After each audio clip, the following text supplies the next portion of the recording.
When the Muslim world reacted in fury over the Danish cartoons of Mohammed, this was the face of moderation that European Muslim leaders wanted the world to see.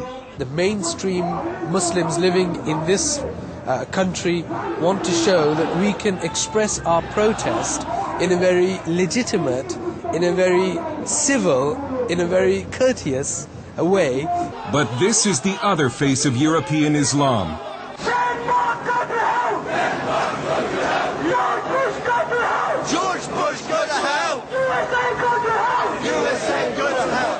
This is footage of the demonstration outside the Danish embassy in London, provided to CBN News by the NIFA Foundation, an anti-terrorism group. What you can't see in this video is that one of the demonstrators is dressed as a suicide bomber.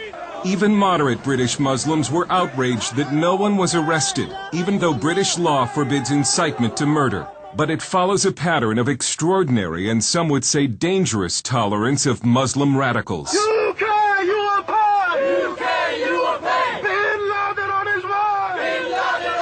These protests threatening bloodshed occurred in 2004, 1 year before London's 7/7 subway and bus bombings. Now Tony Blair has been warned. Pull your troops out of Afghanistan. Pull your troops out of Iraq.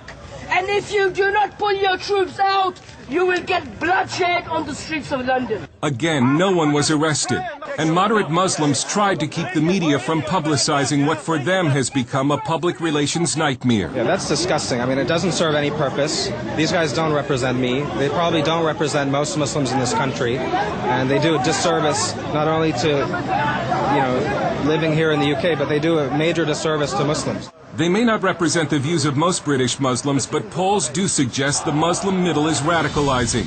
A recent survey shows that 40% of British Muslims want Islamic Sharia law in the United Kingdom. Sharia imposes punishments like amputations and stonings. And in a separate poll, nearly 1/3 of Muslims agreed with the statement that Western society is decadent and immoral, and that Muslims should seek to bring it to an end.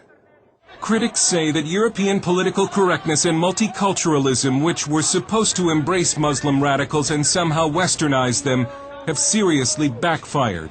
And now Western Europe seems paralyzed by the political correctness that grips the government and the media. One of the biggest fears for a lot of commentators, whether they're terrorist commentators or commentators on the Middle East, is if they actually address this whole issue of Islam and start to question it, what they fear is being labelled as an Islamophobe. There is a real reluctance to offend the ethnic communities of any sort, let alone the Muslim community.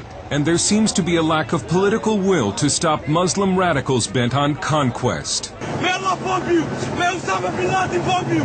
May Osama bin Laden bomb you! Denmark, so we can invade their country and take their wives and war booty! Allahu Akbar! The Dutch parliament has tried to strike a blow against radical Islam by voting to ban the burqa and veils.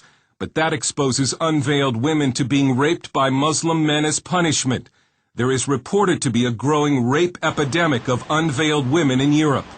In London, Shadow Homeland Security Director Patrick Mercer of the Conservative Party says Britain remains in denial and thinks it is protected by what he calls pointless legislation. But you have to ask yourself, what is a piece of paper going to do to an Islamist fundamentalist, or any other form of fundamentalist terrorist for that matter, and its suicide bombers?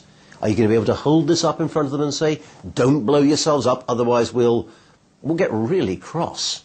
In France, the government continues to pretend that Muslim anti-Semitic violence is not a problem, but it couldn't keep tens of thousands of Frenchmen from marching last month after the brutal murder of a young Jew named Ilan Halimi by French Muslims. Halimi was held for ransom and then tortured to death by Muslim immigrants who phoned his family and recited to them verses from the Quran as their son screamed in agony. French conservative political writer Guy Millier. A lot of Jews in Europe, and especially in France, are really scared about the future. I have many Jewish friends, and they say to me, we think we shall have to leave France to go to the United States, to Canada, to Israel, but France will not be our country anymore. It's a similar story all over Europe.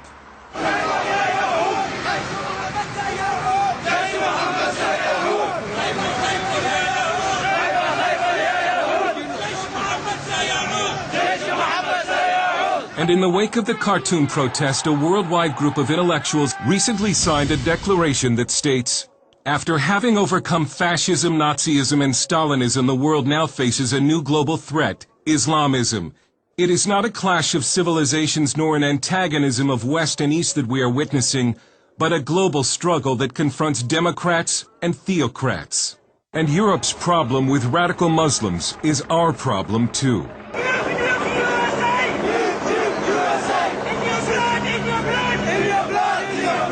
Political correctness has been the fertilizer that has helped Muslim radicalism grow in Britain. Political correctness intimidates the media and law enforcement. But Europe may be forced to choose between political correctness and the survival of its civilization. Dale Hurd, CBN News, London.